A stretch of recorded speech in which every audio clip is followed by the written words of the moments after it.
District school improves graduation rate. A villager hires former George Zimmerman's attorney. Trike rider flipped over, then the cart driver left the scene. A villager was ordered to court after a fight over a bar seat. New walking trail closed for improvements. A villager was involved in another hit and run. A man was arrested for child pornography distribution. More information on the attempted murder suspects. Speed humps. Where'd they go? Uber driver was arrested after fleeing the scene of an accident at an assisted living. A villager was arrested for eating meatballs.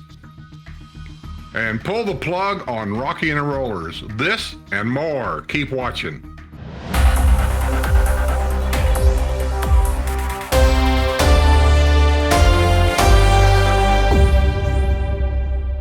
Sumter District schools are celebrating on an improved graduation rate for the 2021-2022 school year. Sumter's graduation rate of 93.1% is higher than the state average of 87.3%. Sumter's graduation rate was ranked 8th in the state for the year, and Sumter School Superintendent Rick Shirley. Additionally, all subcategories of student ranked above the state average. For example, Sumter students with disabilities ranked 8th in Florida and graduated 92.3% compared to the state's 89.5%. Congratulations, students and the school, for doing such a great job. A man will lose his driver's license after a traffic stop at Gators Dockside at Brownwood. Kevin James Elliott, 31 of Ocala, pleaded no contest to a charge of driving under the influence this past week in Sumter County Court. He will lose his driver's license for 6 months, has been placed on probation for 1 year, and been ordered to perform 50 hours of community service. Blah, blah, blah, blah, blah. A villager accused of kicking a police officer at Brownwood has retained the attorney who won the acquittal of George Zimmerman. Y'all remember that case? Mark O'Mara, who practices law in Orlando, gained national attention while serving as a defense attorney for Zimmerman, who was found not guilty of second-degree murder in the shooting death of a 17-year-old Trayvon Martin in 2012 in Sanford. O'Mara, who is frequently seen in media interviews offering insight into legal cases, has been hired by 47-year-old Pamela Jeanette Linus, who was arrested October 22 on felony charges of battery on a law enforcement officer and resisting arrest. The resident of the Crestwood Villas in the village of Buttonwood has pleaded not guilty in the case. Wildwood police were called to investigate the fight, which occurred at about 7:30 p.m. that night at Prima Italian Steakhouse at Brownwood Paddock Square. The first officer on the scene spotted a red Toyota RAV4, which was attempting to leave the parking lot, according to the arrest report of the Wildwood Police Department. During a traffic stop, Linus was identified as a passenger in the vehicle. Linus and the driver were reluctant to admit where they had been. Linus became argumentative. Officers made multiple requests for Linus to exit the vehicle, but she refused. An officer reached in to unbuckle the seatbelt, but she tensed up and would not cooperate. She was escorted to the ground and handcuffed. Police officers continued to try to question her about the incident at the restaurant, but she was verbally argumentative. She was seated on a curb but fell over. When officers tried to put her back into the seated position, she kicked an officer with her right foot. During her altercation with the police, the Biloxi, Mississippi native was yelling obscenities and other abusive language. Lynn had been arrested in 2020 after an incident at City Fire at Sumter Landing. She said the men had been spreading rumors about her. Oh, same lady. I remember that report. Linus spotted the man at an outside table at City Fire and invited him to fight. When the deputies attempted to speak with Linus, she showed irrational behavior. She was arrested on a charge of battery. However, the charges was dismissed after Linus completed an anger management course. The Richmond North Gatehouse is officially open and staffed with a gate attendant. The gate is located south of State Road 44, a short distance south of the Brownwood Bridge. The gate arms are currently in construction mode and will transition to live mode within the next few weeks. Those traveling in the area are asked to pay attention to the flow of emerging traffic and use caution when approaching the gate, because people that live there now are used to the construction mode, and you have a tendency to get used to that. I've seen it happen many times. When they go into full operational mode, you're just not even going to pay attention, and you're going to crash into the gate arms and break them off, and it's going to cost you $250.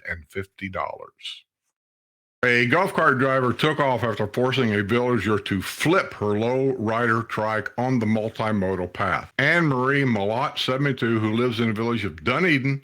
Anne Marie was ahead of her 81-year-old husband, and they approached the hairpin turn where Morris Boulevard meets Deskin Lane near the village of Osceola Hills. Two carts were behind them. One cart passed Bob and then Anne Marie just as three carts moving southbound entered the blind turn. The second northbound cart turned directly in front of her and slammed on his brakes to avoid hitting the carts. Anne was forced to the side and slammed on her trike's brakes to avoid colliding with the cart. Her 57-pound trike flipped over on top of her, pitting her underneath. Several villagers stopped to help her. The man who caused the accident made a show of helping pick up some of the items which had ended up on the path. He said he would pay for any damages to the trike, but never even asked about her bloody arm or leg. She heard him say his name was either Clint or Cliff. When she asked for more information, he did not provide any until the crowd, which had seen the accident, had dispersed. When asked to move off the path so they could exchange information, the man got into his cart and fled. Anne has noted that there has been a rush of hit-run accidents in the villages and urges cart drivers to exercise caution on the cart paths and while driving their cars.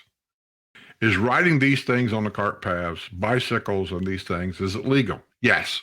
Is it recommended, especially in the winter? I'm going to tell you, no, I don't recommend it. People drive crazy. I don't care if it's a golf cart. I don't care if it's a car. These things happen, it seems like, on a regular basis, especially in the winter months when it's very, very crowded. There's a lot of people riding on our golf cart trails. I call them golf cart trails because that's what they are. And they don't even live here. There's nobody that polices our golf cart trails. So people come to the local grocery store, pull out their golf carts or these bikes or whatever they got, and they just start riding. So you do what you want. It's free country. I'm just telling you, be very careful. Very, very careful, or you're going to be the next person in an accident on the golf cart trail. An Edgewater bungalow man was arrested after driving erratically on a rainy trail in the villages. Cody Paul Krotzer, 31, who lives at 1215 Flamingo Place, was driving a red 2015 Mazda 3 at about 1 a.m. Thursday and was slowing down and speeding up, according to the arrest report. His tires crossed the solid double lines, and then they nearly hit the curb. The deputy following his vehicle feared the driver was impaired or having a medical episode. During a traffic stop, a deputy detected the odor of marijuana. A burnt marijuana cigar was in plain view in the vehicle. An amphetamine pill was also found in the car. Crotcher admitted to the deputy he had been arrested 1 week earlier and was free on bond. The deputy confirmed he had been arrested on January 12th on drug charges and was free on a $3,000 bond. See, Judge, the bond means nothing. We got to start getting tough on some of these things around here. This is a retirement community, and it's your job to protect us and to see to it that we feel safe and are safe in our community. And when these guys get arrested for being all kinds of stupid, $500 bond and let them go. You got to stop that. A villager has been ordered to appear at an arraignment after a fight over a seat at the bar at the popular restaurant in Florida's friendliest hometown. Julianne Marsh, 56, of the village of Pine Ridge, has been ordered to appear at an arraignment set for 9 a.m. February 20th in Sumter County Court. She was arrested January 13 at Harvest Restaurant at Brownwood Paddock Square after she took a seat at the outside bar. The seat had been claimed by another couple, according to the arrest report. The couple apparently confronted Marsh when they returned from the restroom. The man informed Marsh she was in his chair, prompting a verbal altercation. Marsh announced she was not getting up from the chair. The Chicago native began fighting with the man's female date over the chair. The man signed an intent to prosecute form, while his female companion was not cooperative with police. Marsh was arrested on a charge of battery. She was booked at the Sumter County Detention Center and released after her husband posted a $500 bond. Of all the stupid things, I can see two things here that would have caused no problem. One is, why don't you let your wife go to the restroom first and you sat there protecting the seat? She put her purse in the seat or whatever, you just sit there. And then when she gets back, you leave your jacket or something in the seat, and then you go to the restroom. When you take off and go like that, I could see where somebody would go by and go, oh, these are empty. I'll just sit here. Sometimes I don't think people's got common sense anymore.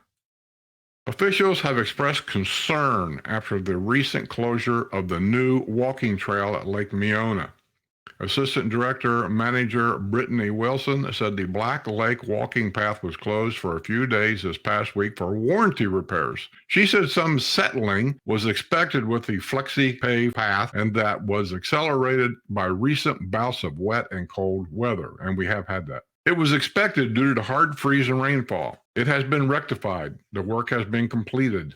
She added that no new money has been spent on the path, which cost about $840,000, paid for with amenity money from residents south of County Road 466. In other words, I paid for a walking path that I'm never going to see. CD8 Supervisor Dwayne Johnson said every time he drives past a walking path, residents are walking their dogs on it. No dogs are allowed on that particular path. Wilson said she would check with the Recreation Department about monitoring residents taking their dogs on the path, which also excludes golf carts and bicycles.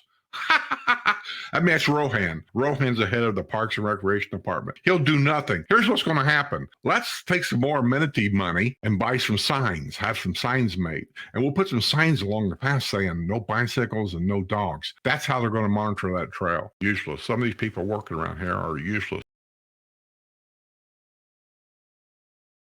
Friends are determined to find a hit-and-run driver after a villager was severely injured when her golf cart was struck during a trip to the postal station. Nancy Lou Hooper, 80, was in her brown 2017 Yamaha golf cart at about 4:30 p.m. December 29th when she was leaving the Chatham postal station. She was traveling on Southeast 172nd Legacy Lane when she was hit by a car that left the scene. The Michigan native was taken to Ocala Regional Medical Center, that's because we don't have a trauma center here, where she spent several days in the intensive care unit. Hooper, a full-time resident of the villages since 2007, is still at the hospital where she is recovering from broken legs, broken ribs, and blood clots. Her daughter flew in from Italy to help manage her mother's care. Members of the Aqua Rhythms synchronized swim team, of which Hooper is a member, recently went to the Chatham postal station and passed out flyers in hopes of jarring someone's memory or coming up with clues to turn over to law enforcement. Hooper's friends say the driver was a woman with gray hair, that narrows it down, who ran a stop sign. Everybody runs stop signs around here. She was at the wheel of a grayish-green sedan which might have front-side damage. If you think you have any information which would be helpful, you are encouraged to call Stacy at 505-506-2211 or Ellen at 616-490-9262. Seems to be a rash of hit and runs in the winter. A search warrant led to the arrest Friday morning of a suspect in the distribution of child pornography. The search warrant was executed by Sumter County Sheriff's Office at the home of 64-year-old Mark Porter at the Rails Inn mobile home and RV park on State Road 44 in Wildwood. That's just down the road from Brownwood Square. This is why I always say, keep your guard up. You never know who's in the square or sitting next to you. The search warrant follows several weeks of investigation into Porter's activities at his home at Lot 86. He was arrested on 8 counts of distribution of child pornography, possession of marijuana, and possession of drug paraphernalia. He was booked at the Sumter County Detention Center on an $18,000 bond. A villager is facing a $24,000 fine after her refusal to fix a torn lanai screen. The home at 1889 Blythewood Loop in the village of Sunset Point was the subject of a public hearing Friday morning before the Community District Board 5 of Supervisors at Seabreeze Rec Center. Barbara Packard and her late husband bought the home in 2005 for $238,500 and were its original owners. Charles Packard died in 2007 at age 58. She is living in the home with her son, Jeff, who testified in 2021 during a public hearing about the deed-compliance violation. Jeff Packard, who was arrested in 2016 when he was found driving with 2 blown-out tires near Lake Sumter Landing, pledged that he would work on the problem. Well, we could take his word for it. The property is still in violation. They refused to repair the screens, said Director of Resident Services Matt Armstrong. Fines continue to add up $50 per day. The residents have dug in their heels and said, I'm not doing. He said every effort will be made to collect the fines. We'll see. They have beefed up the capabilities of collecting fines. Not sure what they are, but we'll see if they get any. A repeated unlicensed driver from Mexico was arrested at a local Circle K. Hector Jimenez Bautista, 20, of Fruitland Park, was driving a blue Nissan at 8:15 p.m. Monday when he was spotted at a Circle K on Miller Street, according to the arrest report. The officer who spotted Bautista previously caught the native of Mexico driving without a license on January 2nd, but let him off with a verbal warning at the time.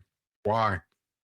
During Monday's traffic stop at Circle K, the officer confirmed that Bautista has never been issued a driver's license in the United States or Mexico. The computer check also revealed that Bautista was convicted twice in 2022 of driving without a license. He was arrested on a charge of driving without a license and booked at the Lake County Jail. He was released on posting a $500 bond. Did you impound his car? Make sure he had insurance on it? Make him show proof proper when he picks it up? A woman allegedly lured a shooting victim to an ambush with a promise of sexual favors. Arrest reports are shedding new light on a shooting this past weekend which sent a man who had been shot in the back to Ocala Regional Medical Center for emergency life-saving surgery. The man had been lured to 4141 County Road 510 in Adamsville by 20-year-old Gracie Lemke, who contacted him through Facebook Messenger, according to the arrest report from Sumter County Sheriff's Office. She had promised sexual favors. When the man arrived at the location, which is near the village of Marsh Bend, he got out of his car. He was grabbed by 24-year-old Joshua Timmons, who told him not to move. While Timmons, who stands 6 feet 1 inches tall, restrained the man, Lemke, a 20-year-old Lauren Locker, began searching the man's car. He broke free from Tim's grasp as he was running. The convicted felon shot him in the back. The bullet exited through the man's abdomen. Lemke, Locker, and Timmons climbed into Lemke's 2008 Chevrolet Trailblazer and fled the scene. They had taken the man's cell phone, but tossed it out the window of the Trailblazer as they were driving away. They stopped for gasoline before heading to 305 Terry Street in Wildwood. When law enforcement arrived at the home, they spotted Timmons as he was attempting to burn clothes he had been wearing during the alleged altercation. Jail time. Once you find him guilty, jail time, period. Look, if we can afford to give billions away to a country to fight a war, maybe we can afford to build a few more prisons to house all these people. The Community Development District 9 Board of Supervisors has agreed to forgive a $5,350 fine in a deed compliance case. The board Thursday agreed to waive the fines at the home of 828 Journey Lane in the village of Sanibel. The home had been subject of a public hearing in May 2021. At the time, it was owned by Thomas and Barbara Moran. She died October 1, 2021 at age 80. At the time of the hearing, community standards reported that the home was not in compliance due to overgrown shrubs. The community standards also indicated that the couple had been difficult to contact, even though certified mail had been sent to their home in Massachusetts. The Morans had bought the home in 2013 for $247,300, sold it in October 2021 for $437,000. The home is currently in compliance. Officials are finally offering clues as to the reason mysterious speed humps suddenly disappeared during the holiday. The speed humps abruptly appeared a few days before Christmas at the tunnel under Buena Vista Boulevard near Lake Meona Recreation Center. Residents were furious at the unexplained installation. Speed humps mysteriously disappeared about 48 hours later. While officials have yet to fully explain what happened, questions from Community Development District supervisors on Thursday prompted a few clues. Assistant District Manager Bruce Brown said that the Risk Management Department, concerned about complaints about speed and safety at the tunnel, got the ball rolling with the speed humps. I had them removed because they had not been approved by Project Wide, who was also oversees the district property management. He said the district offices had received numerous complaints about speed humps. Deputy District Manager Carrie Duckett said the individuals who had the speed humps installed had good intentions. They didn't have the authority to do so. Sumter County Commissioners Monday revisited a controversial decision a month ago to award an information technology contract to a Villages related firm. The Villages Technology Services Group, TSG, was awarded the 3-year contract with a possible 3-year extension, even though the firm did not respond to a request for qualifications last spring. Mission Critical Partners, MSP, the only firm that responded, was bypassed. Commissioner voted in June not to offer the contract to MCP, and in August authorized county staff to open negotiations to TSG, which has approved IT services to Sumter County since 2010. TSG will be paid $2.1 million during the first year of the contract, beginning January 1, with increases every year tied to the Consumer Price Index. Hourly rates range from $99 for technical training to $160 for security, network engineering, and project management. A villager's out-of-compliance landscaping prompted a public hearing Thursday morning before the Community Development District 7 Board of Supervisors. Paul and Denise Helbig bought their home at 2577 Dunbar Avenue in the village of Hemingway in 2021 for $319,000. Paul Helbig said the landscaping was ugly and he wanted to make a positive change. He paid for expensive landscaping improvements without first securing the approval of Architectural Review Committee. And I'm telling all you people that's never bought here, don't turn your nose up to the Architectural Review Committee. I'll finish reading the rest of this, but I'm telling you, this is one of the toughest committees when it comes to rules and regulations. Don't do it. An anonymous complaint was lodged August 17th with Community Standards. It came as a surprise to the homeowner. The project was very expensive and used premium materials. None of that has to do with Community Standards and your deed restrictions. Don't care how much you spend. Don't care what it cost. Don't care that you hired the #1 company in the world. It doesn't make any difference. You snubbed your nose at Architectural Reviews Committee, and they don't take lightly to that. Helbig followed up with an ARC application. Too late, but the specifics of the application don't match what is at his home. Helbig said his wife is dealing with health issues. I have developed a lot of anxiety since I came here, Helbig said.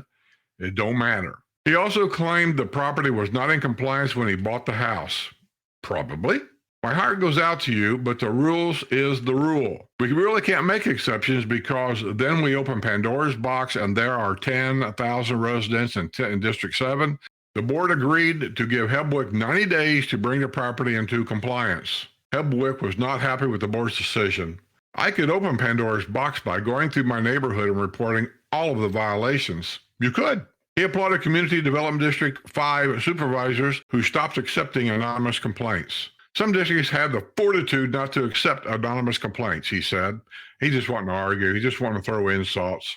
Whether you like anonymous complaints or don't like anonymous complaints, and I'm on record of saying, I am for them because I don't want to argue with neighbors about doing stupid stuff. A drunk driving suspect from Mexico was arrested after driving dangerously on County Road 466A. An officer was on patrol near the entrance of the village of Pine Ridge on Drake Drive at about 9 p.m. Saturday when he heard a report of a suspected drunk driver in the area.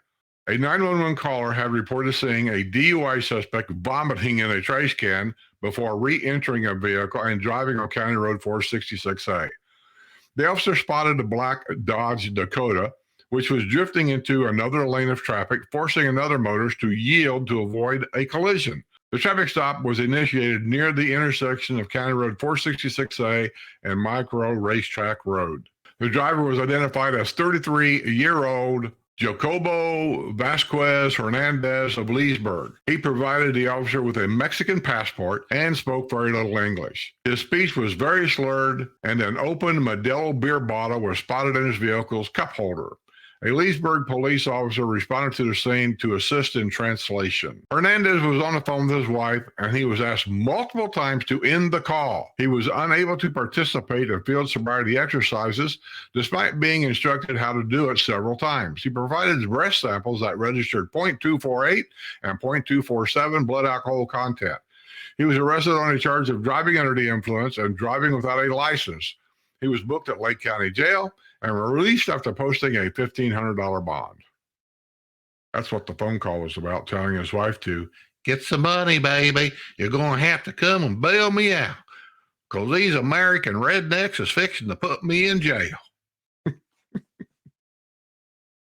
An Uber driver has been arrested after allegedly fleeing the scene of a crash at an assisted living facility in the Villages. Chad Douglas Fitzgerald, 47 of Claremont, was found slumped over in a vehicle which had been parked for 2 hours while it was parked in the 900 block of Main Street at Spanish Springs Town Square, according to the arrest report. Fitzgerald identified himself as an Uber driver and said he had pulled over to get some rest before traveling back to this residence. The vehicle had a broken right headlight and a white paint transfer. In other words, a long scrape on his car. The officer discovered that the parked car at the nearby Watercrest Assisted Living and Memory Care Facility had right rear bumper damage. The paint on the damaged vehicle was consistent with the paint transfer found on Fitzgerald's car. The computer check revealed that Fitzgerald's license had been suspended for failure to pay a traffic fine and has had 2 previous convictions for driving while license suspended. Prescription medicine lorazepam was found in Fitzgerald's vehicle, but it had been prescribed to someone else. Fitzgerald was arrested on charges of leaving the scene of a crash, possession of a controlled substance, and driving while license suspended. He was booked at the Lake County Jail on a $3,000 bond, and hopefully you impounded his car until he shows proof proper.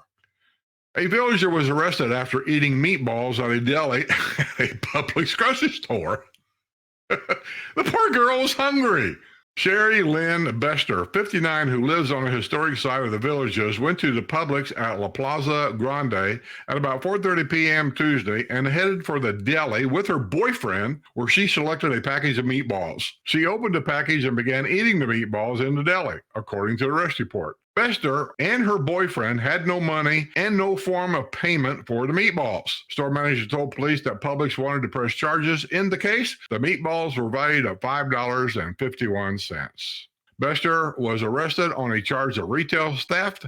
The Platteville, Wisconsin native was booked at the Lake County Jail on $500. I'll just let you guess as to why they had no money. I'll let you guess as to why she stole meatballs. We've heard it 100 times, haven't we? A longtime greeter at UF Health, the Villages Hospital, celebrated her 90th birthday and friends with a little poetry. Jill Proctor of the Village of Liberty Park was feted by 16 of her neighbors at a luncheon at the Nancy Lopez Legacy Restaurant. A special honor occurred when, as a surprise, local author Lawrence Phillips of the village of Polo Ridge read a poem that he had written especially for her entitled Just Jill.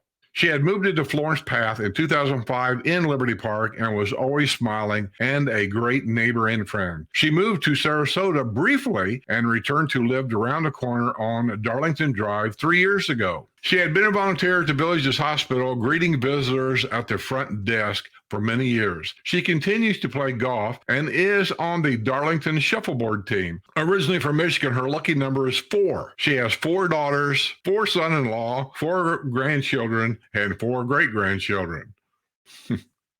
Well, congratulations, Jill, and thank you for your service, and you'll have many years to come. Pull the plug on Rocky and Rollers along with Uncle Bob's Rock Shop, and you never know what you might hear. That was true Tuesday before a packed house in the Savannah Center as 2 of the most popular groups in the Villages turned down the amps and turned up the heat in a rousing performance that featured everything from Dean Martin to Judas Priest. There was help from guest singers Al Morris and Kathleen Kane, but the musical vibe on this night was a shotgun marriage between oldies and classic rock, with a little metal, soul, and pop tossed in for good measure. We've been doing this for a long time, and we're going to have fun tonight. I hope you appreciate the musicianship and experience on this stage. We're going to do what we want in a way you have never heard before. And if it's bad, that's okay, because tonight being bad is being good. It didn't take long to unplug the jams. You know that is true, even here on my little shows that I do. Sometimes I think they're terrible. I do videos and I look at them, I go, God, that's awful. In some way, the editing, the video, the audio, something's wrong because I'm just trying to do a really good job, and sometimes it just doesn't work out. But I post it anyway because I find sometimes that what I think is bad you think is good. So who knows? There were more Eagle sounds as rollers sing Stevie Santo offered a soulful version of Desperado. Up next came a surprise. Rollers piano man and keyboard player Al Layton took a turn behind the mic. It's not all rocky tonight. Everybody gets along. Everybody gets a song, said Cedar, the leader of the Rollers pack. Layton then ripped into a joint jumping version of Paul Simon's Late in the Evening. Kathleen Kane took the stage wearing a green velvet dress and knee-high black boots, accent by her flowing blonde hair. She gave the night a cool jazz flavor while sashaying around the stage singing an old Dean Martin number, Sway. Then it was Judas Priest time. You've got another thing coming. Uncle Bob's Boys, led by David Sanders with the help of Max Sanders, gave a heavy metal track an unplugged twist. I told you were going to hear something different tonight. Rocky chimed in after the song, and you heard Judas Priest. Uncle Bob's Rock Shop, Steve Reel, showed his vocal skill with the thumping version of Peter Gabriel's Salisbury Hill. David Saunders then paid homage to Dave Clark 5 with a tender version of Because. Al Morris, who had been with Rocky and Rollers on a regular basis until he continued battling with cancer, just about stole the show. Morris played one of his favorite parts with Rocky and Rollers as a taxi driver with a song, Tijuana Taxi, the horn section, featuring Stevie Faulkner, Rick Abbott, and Doug Spoonamore, run through the Herb Albert instrumental. Morris, dressed in shades and a colorful serape, draped over his shoulders with an oversized hat cane in disguise. But once he stepped into the microphone, he received a loud and long ovation as he flashed his trademark smile. I grew up in Central Florida, and my idol was Otis Redding. A new fire chief has been named to lead the village's public safety department. Brian Twist will succeed retiring Chief Edmund Kane, who will be stepping down January 23rd. Twist has been with the department for 14 years. He was promoted last year to the rank of Deputy Chief of Operations. He has been the first responder since 1981. A suspect arrested late last year after a window smashing spree of Spanish Springs has apparently struck again at a local Wawa. A man was sitting in his black 2006 Chevrolet Tahoe at 4:45 a.m. Sunday at Wawa at 1353 U.S. Highway 441 in Lady Lake when he was surprised by a loud noise from the back of his vehicle. The man discovered the whole window had been shattered at the rear of his vehicle. The vehicle's owner saw the suspect, Smasher, wearing a camouflage hoodie. He was later identified as 41-year-old Ronald Lee Phillips of Lady Lake, who has been charged with smashing multiple vehicle windows last year in the area of Sharon L. Moore's Performing Arts Center and Margarita Republic. Deputies found Phillips drinking chocolate milk at the nearby Circle K on Buenos Aires Boulevard. A discarded backpack was found by another deputy at Winter's World Arcade, which is behind Circle K. The backpack contained a slingshot with ammunition, a glass marble, methamphetamine, heroin, and a syringe. Philip was arrested on multiple drug charges as well as a felony charge of criminal mischief. He was booked at the Sumter County Detention Center on a $17,000 bond. Phillips has a long criminal history, which includes the theft of knives and boots in 2022 from Sportsman's Warehouse in Lady Lake. Phillips has been arrested in 2021 after he broke into a home in Lady Lake and the homeowner armed himself with a knife. People that work in the legal system, stop releasing these people. They are nothing but a threat to everybody, including residents that live here that are older than 65 years old. Put them in jail. Leave them there. Well, that being the news for the villages for this week, all I'm going to say is have a good day. I hope you enjoy the villages. It's a great place to live. There are things going on around here. Beware. Look over your shoulder. Know your surroundings and don't leave your keys in the golf cart.